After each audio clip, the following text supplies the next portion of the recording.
I'm Meredith Anderson. Thank you for watching News 12 First at 4 on WRDW, now streaming live on WRDW+.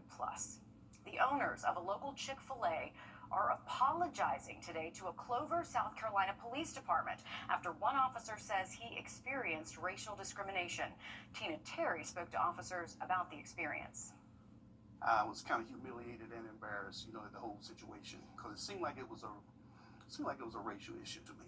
Clover Police Sergeant Tracy Reed had that experience at a Chick-fil-A restaurant in Augusta, Georgia, while on a work trip a few weeks ago.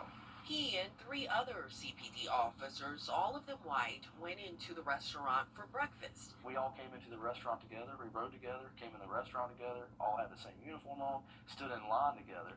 There was never a time that we were not together while standing in line. They say all 3 white officers were offered a complimentary meal, which they say is often offered to law enforcement at the popular restaurant chain.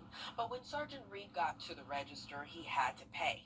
He said he had to pay for his meal, and it infuriated me. And I told him, I said, "You want me to go say something?" And he was like, "No, I don't want you to cause a scene." But I could tell by the way he looked that, he just looked down at his plate and he looked really embarrassed and humiliated, which really made me mad. Eventually, Reed wrote this letter to Chick-fil-A corporate demanding the chain retrain employees at the Augusta location and strengthen corporate-wide policies on compliance with civil rights laws.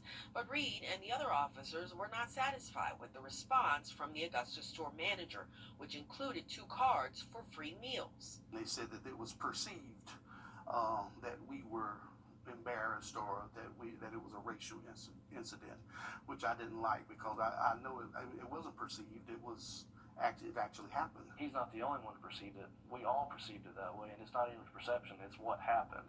It was a racial issue. Now, the store manager also included an apology and stated the person who processed the meal doesn't normally work behind the register. The manager went on to call the incident a mistake. It's looking like a